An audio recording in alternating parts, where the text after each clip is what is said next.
Welcome back to New Record Day. My name is Ron, and we are doing a review of VPI Industries HW-16.5 record cleaning machine. And folks, this is going to be a good one. Alright, so I decided to go ahead and buy the VPI 16.5 to have here at New Record Day. So yeah, that's right folks, I've graduated from the spin clean. I moved up into an actual record vacuum machine. I'm pretty excited about that. It comes with a power cord. You have your fluid, your instruction manual. Build quality seems really good for the money, there's no doubt about that. Gives you everything that you really need to get the ball rolling. So overall in terms of build quality, I'm impressed. I'm really happy with this thing. And this is a dirty record. Ugh. Man, just take a look at that. I mean, you put that on a turntable and you play that and you're expecting high fidelity, forget about it, man. This thing is gonna sound terrible. Pops, clicks, ugh. So, what we're gonna do is we're gonna do a little experiment. We're gonna go ahead and play this thing as is. We're gonna record what we hear, see how bad it actually is. We're gonna throw this thing onto the 16.5 and see if this record cleaning machine can pull out a miracle, because you know what? This record's gonna need one. Alright, so we have our dirty record on the turntable right now, and we are gonna go ahead and give this thing a listen and check it out. Behind me, about 6 feet away, I have the Zoom H4 recorder that will be recording the audio that you're about to hear.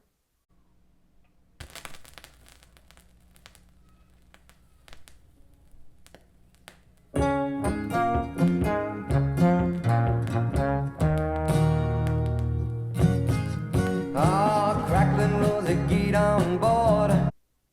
Alright, so there you go. You can hear some pops, some clicks, kind of annoying. Let's see if we can go ahead and clean this thing up and get some better results.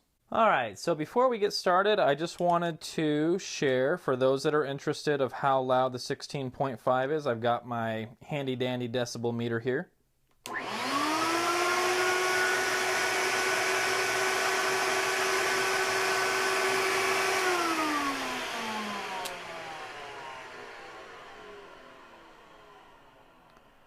So yeah, it's loud, so be ready for that.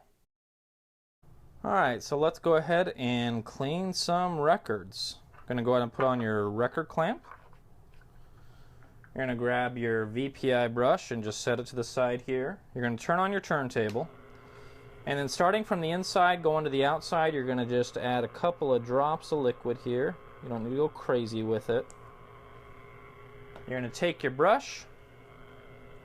I like to hold mine a little bit diagonal here. Doesn't mean it's the right way, it's just how I do it. And essentially you're just trying to go ahead and get this liquid into all the grooves if you can, right? And at this point, it's decision-making time, guys. Realistically, I've had a lot of success at this point just to go ahead and vacuum up the fluids. And you've got a clean record. Now, if this sucker is really grimy and really dirty, and this is a used record, there are some different techniques that you could do that will help out with that. One thing that you can do is just a simple scrubbing action, right? So you're getting deeper into the grooves, loosening up some of that grime and dirt if you can. And you got bubble action, so that's pretty exciting. Yay, we love bubbles. Anyways, you go around the entire record. You guys get the idea. Vacuum this baby up, flip it over, rinse and repeat, and you are ready to rock and roll. So boys, let's vacuum.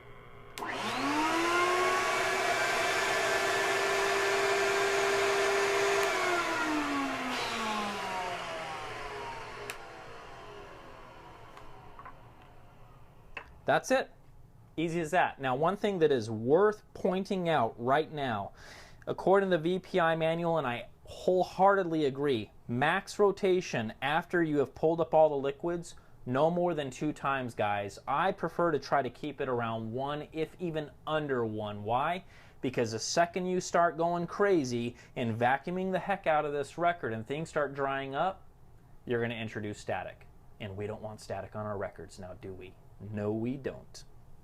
Alright, and now we have our clean record. You can see that there is a ton of scratches on this thing, so I'm not expecting miracles.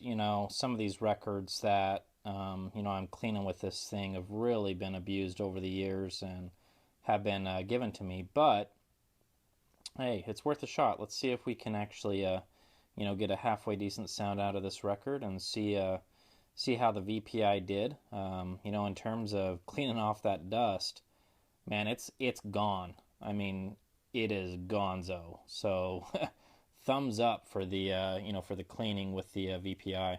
All right, so we got the cleaned record at this point. Let's see if this thing was able to work any miracles. That one was it was in pretty bad shape. There's a lot of scratches on there, so I don't really know what to expect. But let's give it a shot here and see if cleaned it up at all.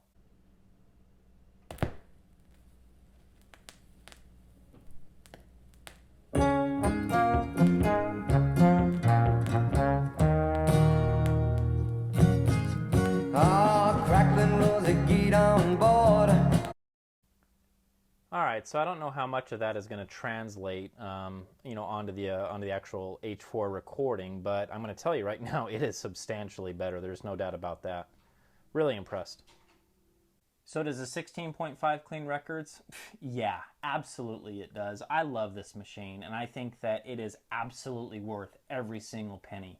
The reality is this, it's not for everybody, guys. So, if you're just getting into this, you're just starting out, you're just starting your vinyl collection, good for you. You've made the first step. And you know what? The spin clean back here, it's not a bad option. You're going to have a lot of people out there be like, well, you're just putting, records in dirty water and blah, blah, blah, blah. Look, it's fine. At least it's a start. It's a place to start from. And then eventually you'll get yourself an actual record vacuum machine. You'll invest the money after you've obtained quite a few records, and it'll be worth it. There's no doubt in my mind, because it was worth it for me. I absolutely love this machine. I think it's fantastic. Is there anything about it that I don't love, that I don't like? Well, one thing that a lot of people complain about is that when you swing this vacuum tube too far to the right, you've got this hinge right here, and if you were to pull this down, uh-oh, you just broke your tube, you're going to be sad. That's no fun for anybody. So, guys, common sense, when you swing this back, have it stop right there. I may actually modify mine to where it actually has a stopper right there.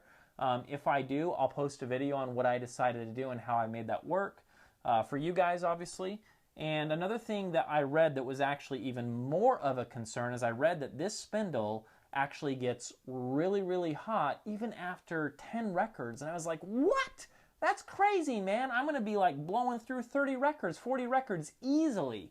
Well, guys, I take things seriously. So I use my thermometer after 30 records. I pointed at the spindle, and I don't know if I just lucked out, but I was sitting at 92 degrees. So is that warm? Yeah, that's warm. Don't leave your records on there for a long period of time. Take some breaks after 30 records, and you'll be fine. So, I don't know if somebody, did 100 records, left a record on there, came back to soup, and now they're mad at, VPI, and they're on the forums. Oh, I'm so angry. This is not a good record cleaning machine. Guys, just use your head. It's that easy. So, bottom line, fit and finish, thumbs up. Price, is it worth it? Absolutely. Is it loud? Yes, because it does a great job. So, I don't care what you have to do. Rob a bank. Do whatever you have to do. Steal some money. Buy yourself a VPI 16.5 because they are worth it. And listening to clean records is well worth it. Thanks again for stopping by at New Record Day. Peace. Take care. Bye.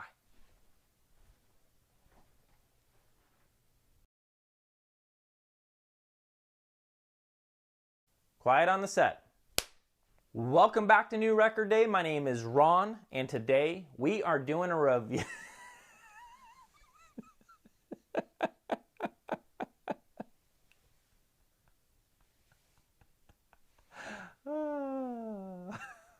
Okay, no more bloopers. Quiet on the set. Honey, okay. It was funny. We're done. I got to get this done. That was funny. Not we're done. I'm not breaking up with you.